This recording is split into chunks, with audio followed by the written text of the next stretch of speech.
Hello everyone, myself Himanshi. I have just started few classes regarding UPSC and recently conducted one seminar which was attended by around 20-25 students, and few are not able to attend. They requested me that they need that recording or some other thing so that they could be helped out. So for all of those query, I have making this recording for the welfare of all those candidates. In this particular topic, in this particular talk, I will be talking about that what is UPSC, how the exam is conducted, what is the syllabus, what is the resources. So my whole approach in the further talk will be regarding this key points only. Else other than this, I have also started coaching class. So in that coaching class, I have picked two subject in starting, that is economics and geography. I have started economics class in morning and geography class in evening, from basics your NCERT till the standard books. So I am just conducting a monthly type of scenario, like monthly doing one syllabus, one subject, and if it is not completed in 1 month, obviously it will not be completed in 1 month, because when we are starting something from basics, it will not be completed in 1 month. It will take time. If you are already aware of the subject, if you are already having the knowledge, then it may take lesser time, but if you are new to this field, then it will take time. Okay, so basically you can contact on my number. I am speaking my number, that is 816-896-3270. 816-896-3270. You can contact me there. Well, a face to face connect is very much necessary, so I just opened the camera. So starting from the UPSC phase, from the starting ones, that what is UPSC, how it conduct exam and other things. So let me explain you that whatever I have explained in that seminar. So see, UPSC conduct its paper in three way, like in three steps you can say. So those three steps are basically your prelims, then your mains, and then interview. In prelims, there are two papers. One is of GS. GS is your general studies, and other paper is of CSET. CSET is a qualifying paper where you only need 33% marks, that is of 200, not more than that, to pass. Okay, whereas GS1, general studies paper 1, in that you have to score very good marks. It is generally 100 to 110.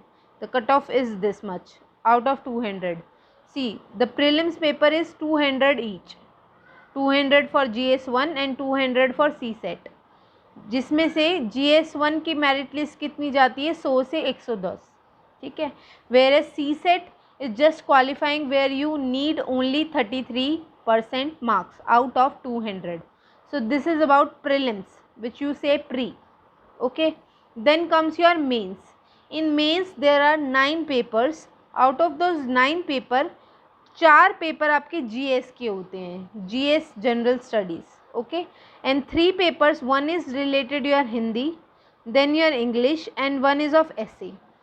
Whereas same here also, Hindi and English, these language papers are qualifying nature, where you need only 33% marks. Hindi is of 300 marks, then English is of 300 marks, and out of those 300 marks you just need 33%. Okay, whereas if you see essay, 4 GS paper and 2 optional paper, these paper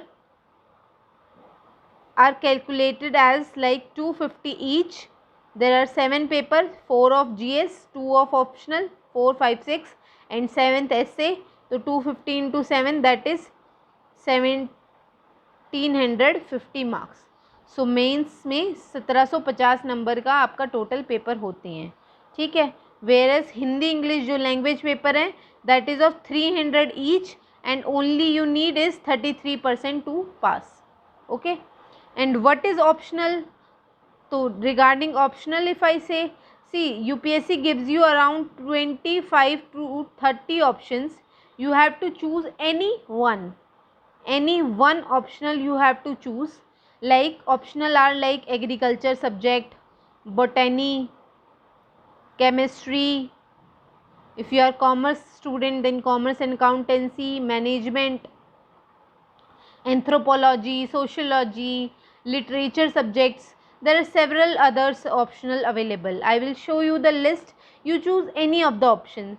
See, I will give you few criteria on which basis you should choose optional. See, first is on basis of your interest. Then next come on basis of your graduation or PG subject you can choose. First is your interest, कि आपका interest किस field में है, आप किस बारे में और पढ़ना चाहते हैं, ज्ञान लेना चाहते हैं, that is under your interest. Next is graduation और पीजी में जो भी आपका सब्जेक्ट हो आप उसमें से कोई पिक कर रहे हो. Third is basically your material available, कि मार्केट में किस वाले सब्जेक्ट का मटेरियल अवेलेबल है. अगर मैं इसकी पढ़ाई करूं तो किसका सिलेबस जो है वो मार्केट में उसकी ईजिली बुक्स अवेलेबल हैं या टीचर अवेलेबल है. Okay, then comes your material के बाद आपका आता है सिलेबस. जो आप देखेंगे उन सब्जेक्ट का, तो वो क्या सिलेबस डुएबल है या नहीं, या आपकी कैपेसिटी के अंदर है या नहीं. Main important is your capacity, whether are you able to complete that syllabus, are you in the position कि आप कर सकते हैं, आप इतना तो सोच ही सकते हैं अपने लिए. ठीक है, तो on these basis you should select your optional. Whereas you should never follow the herd, कि अगर टॉपर जो है उसने एंथ्रोपोलॉजी लेके ऑल इंडिया रैंक वो 1 लेकर आया है तो मैं भी एंथ्रोपोलॉजी ही लूँगी या लूँगा. तो this should never be the situation, because ज़रूरी नहीं है कि उसके आए हैं तो आप भी रैंक 1 ही आओगे. May be he have the interest, he have the capacity, he have all the material, he have the good teacher, all the aspects for him और her is different other than you. ठीक है, तो don't follow the herd, follow your choice, what you like, what you can do. So this should be the situation regarding your optional. You should, if you are comparing two or three optional, if you are confused in those optional, then you need to compare the syllabus, कि syllabus को compare करो, material को compare करो कि आप कौन सा ज़्यादा बेटर कर सकते हो. And then out of 2-3 optional जिनमें भी आपको कन्फ्यूज़न है, choose one. So this is the story regarding your optional. Then comes your interview. Interview is of 275 marks. So 275 marks is of for your interview.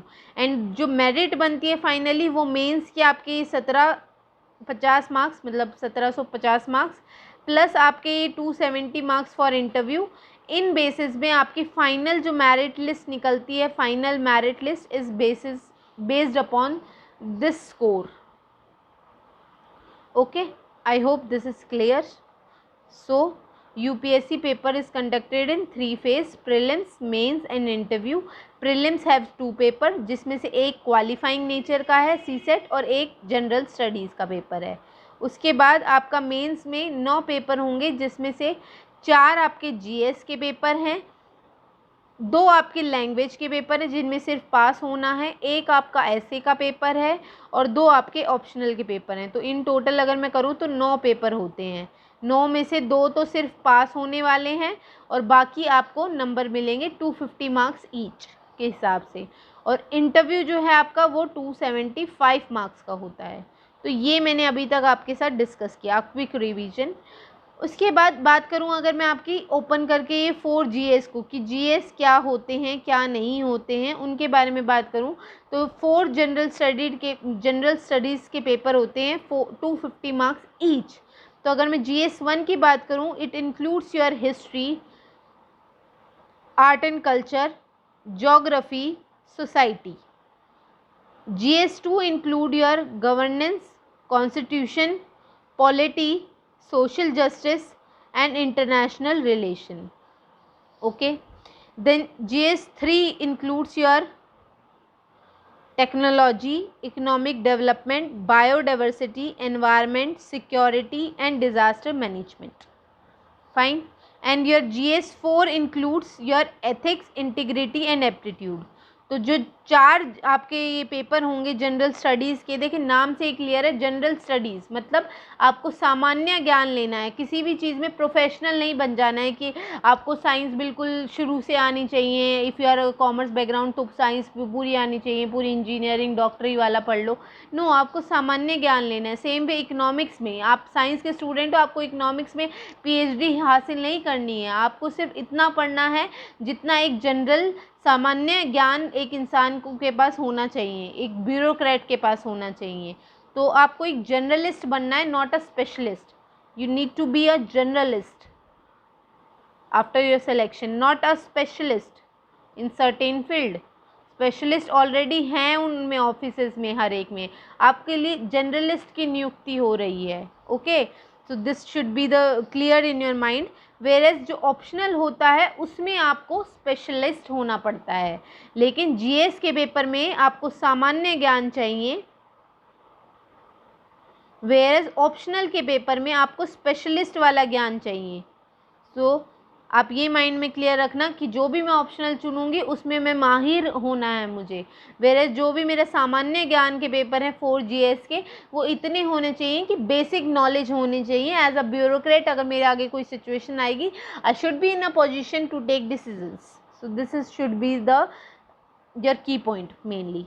ठीक है, तो GS 1 2 3 4 का I hope आपको समझ में आया होगा कि GS 1 में आपका कौन कौन आता है। I am repeating again, art and culture, history, geography, society. GS 2 में आपका governance, constitution, polity, social justice और इंटरनेशनल रिलेशन। GS 3 में आपका कौन आता है, technology, economic development, biodiversity, environment, security और डिजास्टर मैनेजमेंट। वेयर GS 4 आपका एथिक्स से रिलेटेड, एथिक्स, इंटीग्रिटी और एप्टीट्यूड। वेरेज अगर आपको ये डिटेल जो भी मैं डिस्कस कर रही हूँ इसकी PDF चाहिए तो please contact on my number. This is my number, WhatsApp, Telegram, I am available on all the websites. So this is my number 8168963270। Okay, let us go ahead.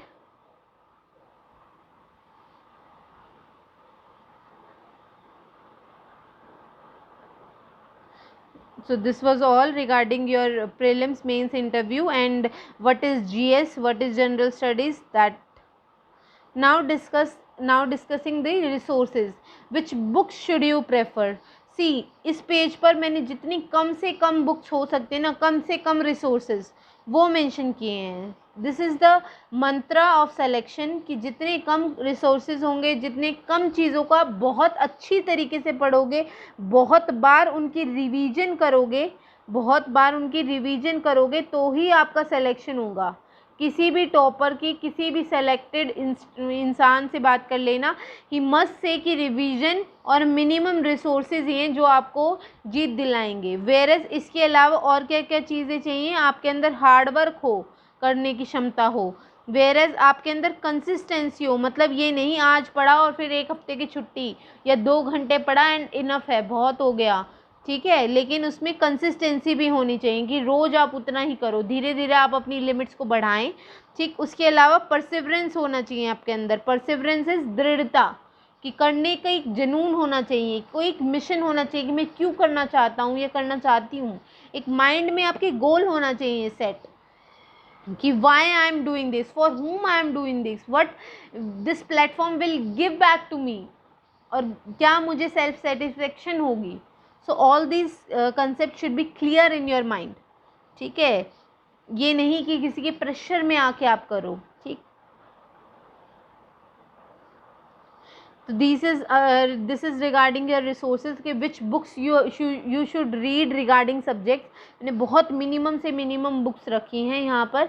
इसके अलावा अगर किसी के माइंड में ये आ रहा हो कि उन्होंने मैंने पहले सिलेबस क्यों नहीं डिस्कस किया पूरा, आपको बड़े बड़े वो जो लिखे हैं UPSC के सिलेबस में वो क्यों नहीं दिखाए, ताकि आप एकदम से डरो मत। आपने अगर करने की सोची भी है, इसके बारे में जाना भी है, तो एकदम से मेरा बिल्कुल मिशन नहीं है कि आप देख कर डर जाओ, माय गॉड इतनी सारी बुक्स पढ़नी नहीं है, ओ माय गॉड इतना बड़ा सिलेबस है, ये वाली चीज़ नहीं आनी चाहिए। देखिए जो जिनका सिलेक्शन होता है वो भी तो सेलेक्ट होकर निकलते हैं ना, हर साल 1000 बच्चे सेलेक्ट होते हैं, तो अगर उन्होंने किया है तो आप भी कर सकते हो। तो इससे ये बात तो पता लग गई है कि जो भी ये काम है, जो भी पढ़ना है, जो भी बुक्स हैं, जो भी सिलेबस है, वो डूएबल है।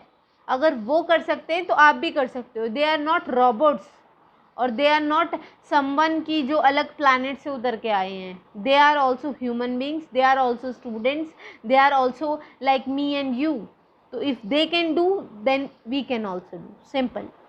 ओके, सो घबराना नहीं है किताबों को देखकर या लोगों से बात कर कर, क्योंकि एक जो ये मिथ है ना कि यूपीएससी तो पता नहीं क्या है, ये तो पता नहीं मतलब क्या ले जाएगा आपसे और क्या करवा देगा, वो मिथ निकालना आपके माइंड से बहुत ज़रूरी है कि ऐसा कुछ नहीं है। अगर उन्होंने किया है तो मैं भी कर सकती हूँ या मैं भी कर सकता हूँ। If they can do I can also do, ठीक है। दे आर नॉट रोबोट्स, ये माइंड में क्लियर कर लो। द मेन की जो उन्होंने की है जिससे उनका सिलेक्शन हुआ है वो है हमारी रिवीजन। बार बार इन्हीं किताबों को, इन्हीं बुक्स को, इन्हीं पेजेस को बार बार उन्होंने रिवाइज किया है।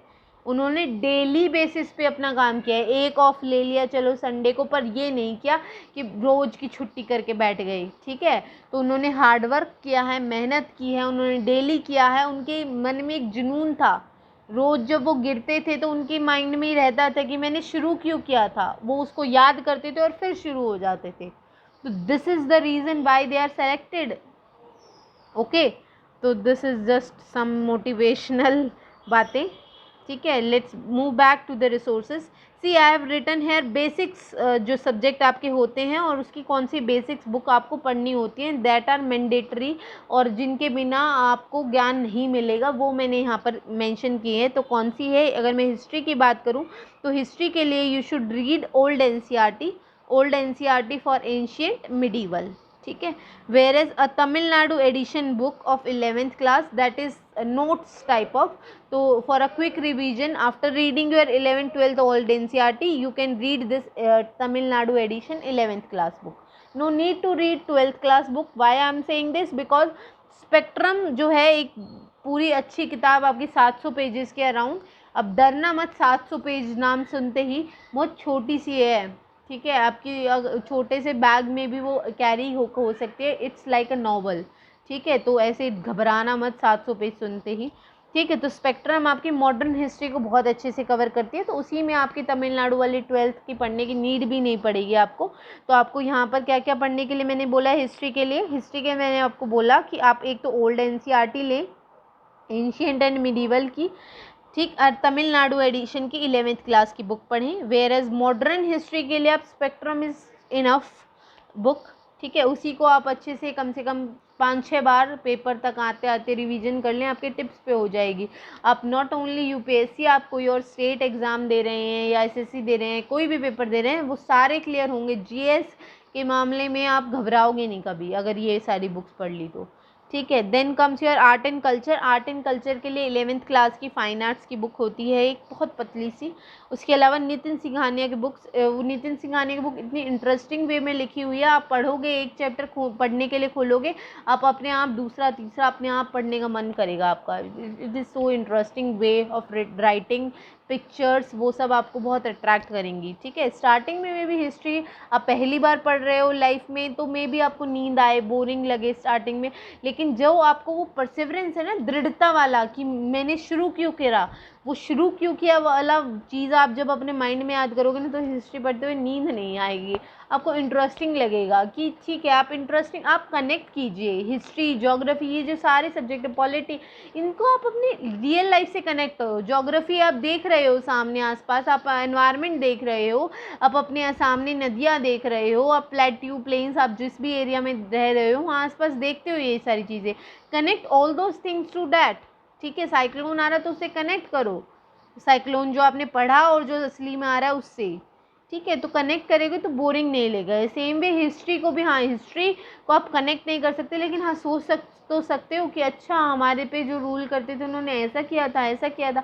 तो this way you just create your fantasy movie in your mind, ठीक है। Then for geography you must read 6 to 12 NCERT. GC Leong मैंने जैसे यहाँ पे लिख दिया है कि एक एक्स्ट्रा बुक में अगर आपको 6 to 12 जब कम्प्लीटली बहुत अच्छे से हो जाए आप पढ़ सकते हो, क्योंकि यूजुअली लोग पढ़ते हैं, ठीक है। एक बहुत पतली सी बुक है जीसी लियोंग की, but it is not mandatory according to me, ठीक है। According to my experience 6 to 12 NCERT is enough if you do it in a good manner, good way, आपकी टिप्स पे हैं तो, ठीक। एंड पॉलिटी के लिए आपकी Laxmikant is enough enough enough, okay. Then your economics के लिए आपकी एक रमेश सिंह और Sanjeev Verma, it's your wish which one you choose. Ramesh Singh थोड़ी सी मोटी बुक है, संजीव वर्मा वो थोड़ी पतली बुक है, लेकिन संजीव वर्मा जी की बुक अब रिवाइज नहीं हो पाती है, ठीक है। I don't know what editor issue और क्या उनका इशू चल रहा है वहाँ पर, बट वो रिवाइज होके न्यू चेंजेस उसमें नहीं आ पा रहे हैं, तो इसलिए आई वुड से कि Ramesh Singh is better than this book, ठीक है। Economic survey and budget are very very important कि मेंस में कोटिंग के लिए, और आपके प्रीलिम्स में डायरेक्ट क्वेश्चंस आते हैं डायरेक्ट इकोनॉमिक सर्वे और बजट पे based. Then for environment Shankar IAS is very good book, simple एक सीधी सी किताब जिसमें आपका सारा एनवायरनमेंट बहुत अच्छे से कवर हो जाएगा। उसके बाद एथिक्स के लिए आप शुभा राव और लेक्सिकन पढ़ सकते हैं, ठीक है। ये सारी जो ऊपर की मैंने अभी तक डिस्कस किया आपको, ये सारा कंटेंट, ये वो सब्जेक्ट थे जिनकी डायरेक्ट बुक्स मार्केट में अवेलेबल हैं और जो बहुत टाइम से पढ़ी जा रही हैं, और स्टैंडर्ड बुक्स जिनको कहा जाता है, स्टैंडर्ड बुक्स और एनसीईआरटी, ठीक है। तो ये वो सब्जेक्ट्स थे। अब कुछ ऐसे सब्जेक्ट्स की मैं बात कर रही हूँ जिनकी कोई एक ऑथेंटिकेटेड बुक अभी तक कोई पब्लिश नहीं हुई है। लोग वह कह देते हैं इसकी ये पढ़ लो, उसकी वो पढ़ लो, लेकिन कोई एक अच्छी बुक जो स्टैंडर्ड बुक जो इसको सब पढ़ते हैं, ऐसी कोई आई नहीं है इन सब्जेक्ट्स की, ठीक है। तो मैं अपने पर्सनल एक्सपीरियंस से और जो भी मैंने अभी तक टॉपर से, प्रोफेसर से, जो भी किसी से सीखा है, उस बेसिस पे अगर मैं बताऊं तो डिज़ास्टर मैनेजमेंट के लिए आपकी 11th एनसीईआरटी की बुक और नेशनल डिज़ास्टर मैनेजमेंट अथॉरिटी की जो गवर्नमेंट की वेबसाइट है उस पर आपको बहुत डाटा मिल जाएगा डिज़ास्टर से रिलेटेड। वेर सिक्योरिटी के लिए ministry of home affairs government of India की जो साइट है उस पर उन्होंने बहुत अच्छे से एक्सट्रीमिज़म के ऊपर, मायोस के ऊपर, आपके जो भी ये इंटरनल सिक्योरिटी के इश्यूज़ होते हैं उनके ऊपर बहुत अच्छे से उन्होंने नोट्स डाल रखे हैं। तो सरकार खुश आपको बना कर दे रही है नोट्स, उससे बेटर तो क्या होगा, है ना। तो आप वहाँ से वो कंटेंट उठा सकते हो। वेर एल्स मैंने यहाँ पे जो सब्जेक्ट मेंशन नहीं किए, लाइक आपका गवर्नेंस है, लाइक आपका सोशल इश्यूज़ है या सोसाइटी के इश्यूज़ हैं, उनके भी आप टॉपिक वाइज ही सर्च कर सकते हो। लाइक गवर्नेंस का कोई इशू है, आपका रोल ऑफ मीडिया, तो आप सिंपल लिखो रोल ऑफ मीडिया, आप कोई भी साइट का नाम पीछे लिख दो, IAS बाबा है, इनसाइट है, दृष्टि है, कोई भी साइट जो आपको अच्छी लगती है उसका लिख दो नाम, और फिर पहली जो PDF आ जाएगी आप उसको पढ़ लो और उसको सेव कर लो, वो अब आपका मेन कंटेंट होगा। ऐसे ऐसे करके आप डिफरेंट टॉपिक हैं, प्रेशर ग्रुप है, स्मॉल हेल्प ग्रुप है, NGO है, ठीक है, इस ऐसे ही आपके और हेल्थ है, एजुकेशन है, वुमेन है, ये ऐसे टॉपिक्स हैं जिनके आप इजीली मटेरियल मिल जाएगा गूगल पे। आप एक एक करके सर्च करो और उस पर अपने नोट्स बना लो खुद के, उसके बाद उस PDF को आप पर्टिकुलर सेव कर लो। अब आप दूसरे किसी की मत सुनो, कोई आपका फ्रेंड कहे ना अरे इसके लिए ये बुक खरीद लो, इवन जो ये ऊपर वाले सब्जेक्ट हमने डिस्कस किए ना, इसके लिए भी अगर आपका कोई फ्रेंड कहे ना अरे ज्योग्राफी की एक बहुत अच्छी किताब है माजिद हुसैन, चलो ये पढ़ लो, तो ये नहीं कि मैंने अब NCERT को ड्रॉप कर दिया और मेरे फ्रेंड ने बोला माजिद हुसैन तो मैं वो खोल के पढ़ने लग जाऊँगा। नो, उससे कुछ नहीं होगा, ना तुम यहाँ NCERT के लायक रह जाओगे, ना तुम माजिद हुसैन कर पाओगे, फिर तुम बीच में लटक रहे होगे, ना इधर के ना उधर के, ना घर का ना घाट का, that situation seriously I am telling you, ठीक है। तो ये होता ही है, ठीक है। तो इसमें मैंने आपको क्या बताया कि ये ऊपर वाले की इजीली बुक अवेलेबल है और जो नीचे वाले सब्जेक्ट हैं जो मैंने बताया उनको आप इजीली सर्च करके निकाल सकते हो टॉपिक, ठीक है। और कोई ऐसी ज़रूरत नहीं होती कि बिना कोचिंग के तो आपका पेपर निकलेगा ही नहीं, ऐसा बिल्कुल नहीं है। अगर आप ये बुक्स अच्छे से पढ़ रहे हो, एक बेसिक गाइडेंस आप यूट्यूब से ले सकते हो, आपके पास न्यूमरस फ्री में इंस्टीट्यूट्स होते हैं जो अपना गाइडेंस, अपना मटेरियल निकालते हैं, आप उससे भी कर सकते हो। कितनी ही कोचिंग ले लो, किसी का भी पेपर निकलता है ना तो वो खुद के हार्ड वर्क की वजह से निकलता है। आज तक कोई ऐसा सिंगल बच्चा नहीं है जिसका सिर्फ कोचिंग के आधार पर ही पेपर निकला हो। उन्होंने खुद भी घर आके हार्ड वर्क किया है, खुद भी किताबें पढ़ी हैं, खुद भी जो भी पढ़ा है डेली पढ़ा है, उसको बार बार रिवाइज किया है, तो जाके उनका निकला है। किसी से भी पूछ लेना, आपको कोई रिलेटिव हो कोई भी। ठीक है। और जो आपका करंट अफेयर्स है वो तो हर सब्जेक्ट के लिए आपका इम्पॉर्टेंट है, ठीक, हर सब्जेक्ट में current affairs play a very very very important role.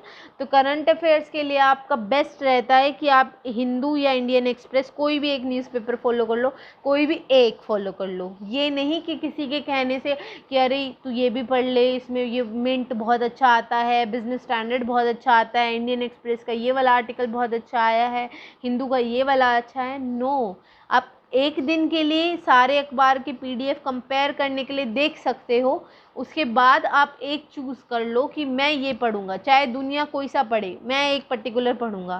Because आप एक अखबार को थोड़े दिन भी पढ़ते हो ना, आप हैबिचुअल हो जाते हो उनका वे ऑफ पैटर्न से, फिर आप दूसरे न्यूज़पेपर को देखोगे भी ना तो आप इतना पसंद नहीं कर पाओगे या नहीं पढ़ने का मन होता। ठीक है, तो जो भी एक लाइकेबल न्यूज़पेपर आप पकड़ लो, उसको पूरी ईमानदारी से शिद्दत से आप पढ़ो, उससे आपके करंट अफेयर्स बहुत कवर हो जाते हैं। आई डोंट से कि पूरे कंप्लीट हो जाते हैं, पूरे नहीं कंप्लीट होते हैं। तो पूरे कंप्लीट करने के लिए आप मंथली मैगज़ीन जो होती है किसी भी वेबसाइट की आप फॉलो कर सकते हो, वो भी किसी भी एक की। ये नहीं कि आज इस महीने में बायजू की फ़ॉलो कर रही हूँ, अगले महीने में विजन की फ़ॉलो करूँगी, तीसरे महीने में इनसाइट के फ़ॉलो करूँगी, या मैं एक ही महीने की हर एक की पढ़ दूँगी। नो, वैसे तो वो पॉसिबल भी नहीं, पर कई बार बच्चे जो हैं थोड़े सनकी हो जाते हैं, या मतलब उनको माइंड में हो जाता है कि मुझे तो बस कंपटीशन में यहाँ निकलना वहाँ निकलना, उसके चक्कर में वो तीनों ले आते हैं, तीनों में से थोड़ा थोड़ा पढ़ लेते हैं, एक किसी भी एक को अच्छे से नहीं करते, और कुछ ऐसा टॉपिक पूछ लिया जो उन्होंने तीनों में से नहीं पढ़ा, फिर वो पूछ लिया गया, तो आप कहीं के भी नहीं रहते। तो किसी भी एक किताब को पढ़ो, किसी भी एक कंटेंट को पढ़ो, पर पूरे अपनी पूरा आँख कान सब कुछ खोल कर पूरा उसमें डूब जाओ, ठीक है, और उसको ही रिवाइज करो, उसी को बार बार करो। उससे आपके बहुत ज़्यादा एलिमिनेशन जो होता है ना, एलिमिनेशन टेक्निक, वो बहुत अच्छी लगेगी, आपके क्वेश्चंस उसी से सॉल्व हो जाएंगे।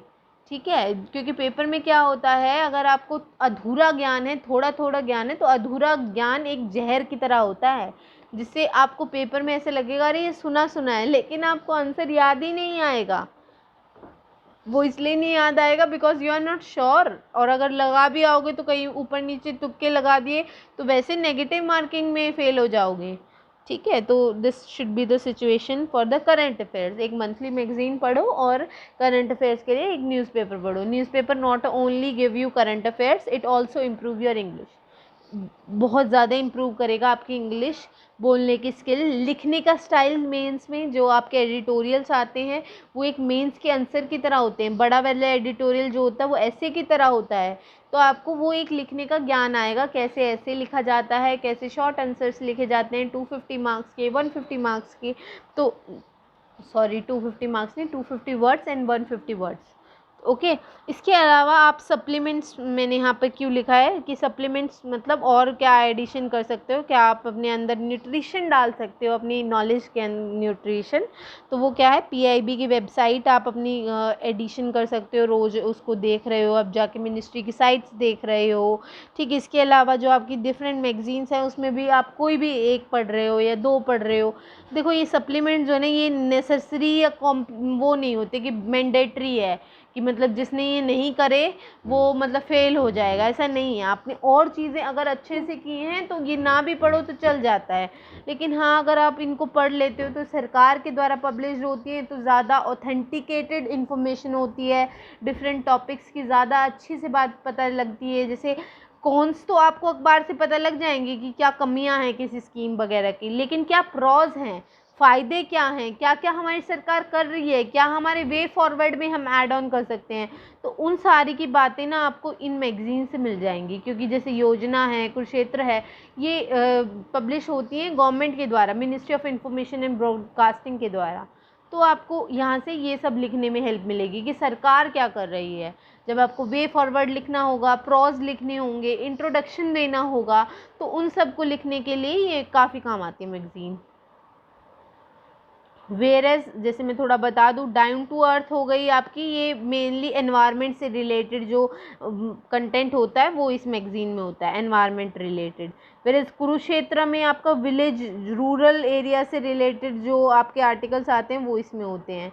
योजना में जनरल आर्टिकल्स होते हैं, किसी भी टॉपिक पे होते हैं, जैसे नॉर्थ ईस्ट पे है ये महीने का, या नेक्स्ट महीने वाटर पर है सारे आर्टिकल मोस्टली। तो ऐसे होता है, एक पर्टिकुलर सब्जेक्टिव थीम होती है, मतलब जनरल होंगे लेकिन थीम बेस्ड होंगे। ओके, वेयर साइंस रिपोर्टर आपके साइंस से रिलेटेड जो भी कंटेंट होता है वो सारे आर्टिकल्स होते हैं इसमें। Fine, this is regarding some magazines. Now I have just completed कि क्या क्या रिसोर्सेज हो चाहिए आपको, क्या क्या आपके जीएस के पेपर होते हैं, उसके अलावा क्या क्या किताबें पढ़नी चाहिए। भाई कम से कम किताबें पढ़ो तो ही मैक्सिमम सिलेक्शन आपके होने के चांस है। हार्डवर्क, कंसिस्टेंसी और दृढ़ता हो तो हर कोई निकाल सकता है, अगर वो कर सकते हैं तो आप भी कर सकते हो, सिंपल की है। ठीक, इसके अलावा मैं आपको थोड़ा यूपीएससी नोटिफिकेशन दिखा के थोड़ा सिलेबस से आपको फैमिलियर करूं अगर।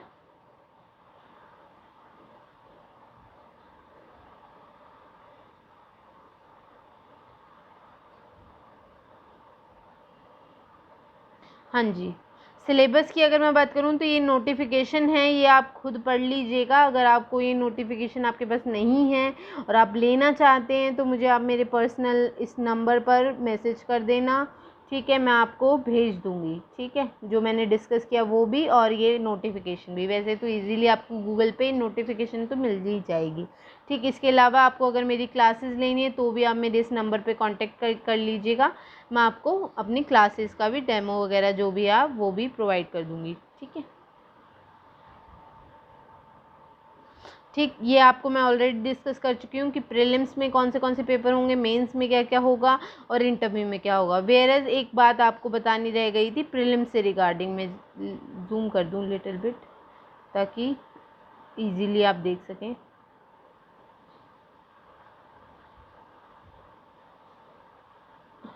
हाँ जी, वो आगे की तरफ है, आगे दिखाती हूँ मैं। उससे पहले ये आपके ऑप्शनल के सब्जेक्ट्स हैं, डिफरेंट ऑप्शंस आपके पास अवेलेबल हैं डिफरेंट लिटरेचर के। ये देखिए, आप कोई सी भी लैंग्वेज का ऑप्शनल चूज़ कर सकते हो। वेयर ये ऊपर वाले सारे agriculture, बोटेनी, chemistry, commerce, electric, engineering, history, geography, maths, physics, कुछ भी आप सोशियोलॉजी ले सकते हो अपना ऑप्शनल। ठीक, इसके अलावा और क्या मैं आपको दिखाना था, हाँ ये दिखाना है मुझे आपको सिलेबस प्रीलिम्स से रिलेटेड। ठीक है, देखिए प्रीलिम्स में क्या क्या सब्जेक्ट सिलेबस आता है। जो आपका देखो, प्रीलिम्स और मेंस की तैयारी कभी भी ना अलग तरीके से नहीं होती, मतलब अलग अलग टाइम पे। ये नहीं कि अभी मैं 1 महीना प्रीलिम्स पढ़ रही हूँ या 6 महीने प्रीलिम्स पढ़ूंगी और 6 महीना मेंस पढ़ूंगी, ऐसे करोगे ना कभी सिलेक्शन ही नहीं होगा। ठीक है, दोनों की तैयारी हमेशा साथ में होती है। जैसे कि फॉर एग्जाम्पल जो भी आपके सब्जेक्ट या सिलेबस जो भी आपका मेंस में है वही सारा आपको प्रीलिम्स में पढ़ना पड़ता है, except few of the subject. Few of the subject कौन से हैं, जैसे आपका एथिक्स का पेपर है। ठीक है, तो आपका जो एथिक्स का, जो मैं ये वो पेपर लिख रही हूँ जो सिर्फ और सिर्फ मेंस में आते हैं, और जो दोनों में आते हैं वो तो मैंने आपको पहले ही बता दिया। जो सिर्फ मेंस में आते हैं वो कौन से हैं, जैसे कि आपकी वर्ल्ड हिस्ट्री, जैसे कि आपकी सोसाइटी के टॉपिक्स, सोशल इश्यूज या सोसाइटी के टॉपिक्स। वेरस जैसे कि आपका next topic is of your governance, detail जो गवर्नेंस के होते हैं, जैसे सिविल सर्विसेज का क्या रोल है डेमोक्रेसी में, रोल ऑफ मीडिया क्या है, एनजीओ का क्या रोल है, एसएचजी क्या है, ये सारे टॉपिक आपके सिर्फ मेंस में पूछे जाते हैं। इसके अलावा आपका सिक्योरिटी, डिज़ास्टर, एथिक्स, ऐसे, ये सब्जेक्ट हैं जो सिर्फ आपके मेंस में पूछे जाते हैं। इसको छोड़कर जो भी आपके सब्जेक्ट बचते हैं, जैसे कि आपकी हिस्ट्री, पॉलिटी, इकोनॉमिक्स, ज्योग्राफी, ये आपके प्रीलिम्स और मेंस दोनों में पूछे जाते हैं। जो प्री और मेंस दोनों में पूछे जाते हैं वो कौन से सब्जेक्ट हैं, आपके हिस्ट्री, आपकी art and culture, geography, polity, environment, science. ये वो सब्जेक्ट हैं जो आपके दोनों में पूछे जाते हैं, प्रीलिम्स में भी और मेंस में भी। तो डोंट गेट कंफ्यूज्ड।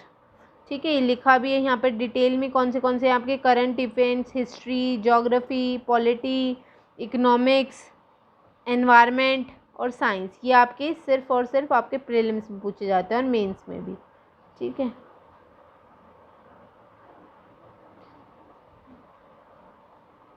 ठीक, ये आपका सीसेट का सिलेबस है जिसमें सिर्फ पास होना है, जिसमें आपका मैथ आएगा, इंग्लिश आएगी, आपकी रीजनिंग आएगी, लेकिन इसमें सिर्फ 33% नंबर लाने 200 में से। ठीक है, फिर आपके लैंग्वेज के मैंने बता ही दिए थे, हिंदी इंग्लिश के 300 नंबर के होंगे, उसमें सिर्फ पास होना, और ऐसे का पेपर 250 नंबर का होता है। उसके बाद ये जीएस का सिलेबस डिटेल में यहाँ पे दिया हुआ है, आप पढ़ सकते हैं। मैं थोड़ा सा आपको एक डिवाइड करके भी दिखा देती हूँ ताकि आपको थोड़ी कन्फ्यूजन ना हो। ठीक, अभी ये थोड़ी हमें शॉर्ट ही रखनी है अपनी वीडियो, तो इसीलिए मैं आपको एक एक टॉपिक बिल्कुल डिस्कस नहीं कर रही हूँ कि इसमें ये आएगा, इसमें ये आएगा, इसमें ये आएगा। मैं वो ऑलरेडी आपको बुक लिस्ट बता चुकी हूँ अभी पहले, है ना। तो मैं आपको जैसे एक थोड़ा डिवाइड कर देती हूँ। ये आपका है आर्ट एंड कल्चर, उसके बाद ये आपकी आ जाती है मॉडर्न हिस्ट्री जो स्पेक्ट्रम की किताब से होगी यहाँ तक।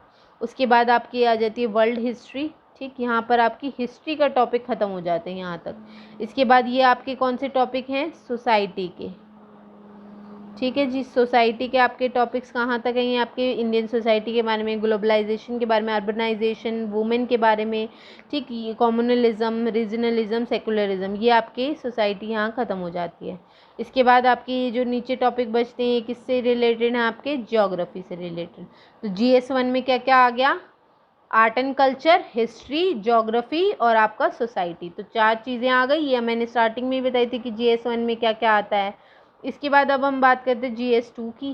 तो GS2 में मेनली आपका क्या आ जाता है, पॉलिटी, कॉन्स्टिट्यूशन, सोशल जस्टिस और IR, ये सारा आ जाता है। अगर मैं यहाँ तक देखूँ, ये आपका पोर्शन आपका यहाँ तक ये आपका गवर्नेंस है। ठीक, ऊपर वाला पोर्शन पॉलिटी है जो आपकी लक्ष्मीकांत बुक हेल्प करेगी। ठीक, और गवर्नेंस के लिए आप टॉपिक वाइज किसी भी साइट से सर्च करके एक PDF फिक्स कर लो कि यहीं से पढ़ना। अब इसके अलावा मैं नई वीडियो ट्रायल नहीं करूँगी। ठीक है, इसके अलावा आपका जो नीचे का है वो IR का पोर्शन है। IR के लिए भी गवर्नमेंट की जो साइट है उससे बहुत अच्छा आपका डाटा मिल जाता है कि किस देश के साथ क्या रिलेशन है। वेयर एज करंट अफेयर जो होते हैं उनसे आप एडिशन करते रहते हो फिर कंटेंट में।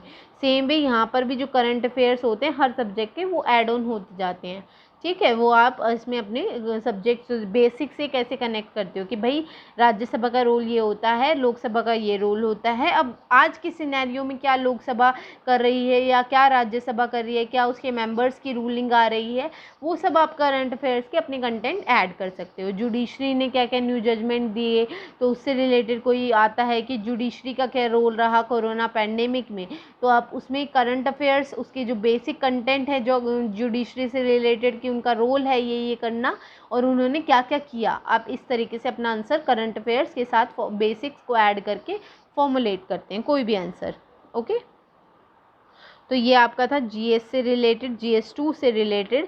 Then comes your GS3। GS3 में आपका मेन पोर्शन जो होता है वो इकोनॉमिक्स रोल प्ले करता है। देखिए यहाँ से लेकर और आपका कम से कम यहाँ तक ये जितना भी सिलेबस दिख रहा है ये आपका इको का है, which is almost and all covered in Ramesh Singh.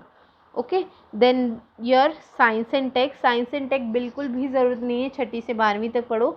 Science and take आपकी इनफ है कि आप करंट अफेयर्स और थोड़ा सा बेसिक्स का अगर आपको आता है, biotechnology, nano technology, artificial intelligence के बारे में, स्पेस के बारे में, कंप्यूटर्स, रोबोटिक्स के बारे में, तो दैट इज़ इनफ। ठीक है, तो आपको एक बेसिक्स पता हो और करंट अफेयर्स आप उसमें ऐड कर लो। लेकिन ये नहीं कि सारा पढ़ लेना है हमें 6 to 12 का, सेल्स क्या होते हैं, एटम्स क्या होते हैं, प्रोटॉन क्या होते हैं, न्यूट्रॉन क्या, तो कोई नहीं पूछता है। ठीक है, जो सिलेबस में लिखा है ना, सिलेबस को सामने रखना है। ये जो भी मैं सिलेबस डिस्कस कर रही हूँ इसको घोट कर पी जाना है। इसकी 2 कॉपी निकालनी है, एक जहाँ पढ़ रहे हो वहाँ लगानी है, दूसरा कुछ भी कंटेंट पढ़ रहे हो तो साथ में सिलेबस को लेकर बैठना है। कुछ दिन इसी को बैठकर सिर्फ पढ़ना है ताकि ये आपके जहन में बैठ जाए। ठीक है, फिर आप कुछ भी पढ़ो तो इस चीज़ आपके माइंड में स्ट्राइक होना चाहिए, क्या ये मेरे सिलेबस में है, क्या ये मेरे सिलेबस के अकॉर्डिंग इम्पोर्टेंट है। अगर है तो पढ़ो, अगर नहीं है तो मत पढ़ो, सिंपल।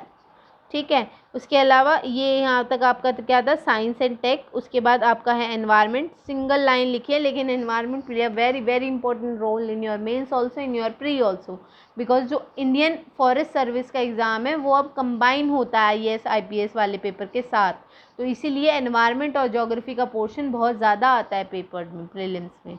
ओके, देन ये डिज़ास्टर एंड देन लास्टली आपका सिक्योरिटी के सब्जेक्ट्स। ठीक, तो मैंने बताया सिक्योरिटी और डिज़ास्टर ऐसे सब्जेक्ट हैं जो सिर्फ आपके मेंस में पूछे जाते हैं। ठीक है जी। अब आपका सारा ये जो GS4 बचता है, GS4 आपका सारा एथिक्स से रिलेटेड है, एथिक्स, इंटीग्रिटी एंड एप्टीट्यूड से रिलेटेड सारा आपका। अब जो ये होता है GS4, ये आपके 2 पार्ट में होता है GS4, पार्ट 1 एंड पार्ट 2। जो पार्ट 1 होता है वो आपका रिलेटेड टू द बेसिक्स होता है, ये आपके बेसिक सब्जेक्ट, बेसिक टॉपिक्स हैं। और जो पार्ट 2 होता है उसमें केस स्टडी पूछ ली जाती है कि भाई अगर आप ब्यूरोक्रेट हो, आप ऐसे ऐसे सिचुएशन में हो और आपके आगे ये बंदे आते हैं तो आप क्या करोगे, क्या सॉल्यूशन दोगे, what will be your first step, ठीक है, या क्या आपको करना चाहिए। तो ये इस तरीके से आपको कोई सिचुएशन दे दी जाती है और फिर आपसे आपका आंसर पूछा जाता है। ठीक है, तो is it clear till here? तो this is what I have to discuss कि पेपर का जो आपका क्या क्या कंटेंट है, क्या प्रीलिम्स, मेंस, इंटरव्यू के बारे में। Then I discussed about prelims, mains, interview. Then I just discussed related to your GS 1, 2, 3, 4. Then I discussed the resources which are required for your preparation, which books you have to follow, which magazines you have to follow, which websites you have to follow, all that I have discussed. Then I have shown you the different optional given by the UPSC, then your languages available, and then we have discussed the detailed syllabus of UPSC. तो this was all. इसके अलावा आपको और कुछ ज्ञान चाहिए, classes में enrol करना है, कोई भी आपको और कुछ जानकारी चाहिए, किसी भी प्रकार का कोई डाउट हो तो प्लीज़ बिना हेजिटेशन के आप कांटेक्ट कर लीजिएगा मेरे नंबर पे। My number is 8168963270। ऑलरेडी मेरी इको की क्लास चल रही है मॉर्निंग में और शाम को ज्योग्राफी की क्लास चल रही है। ठीक है, तो bye everyone, have a good day.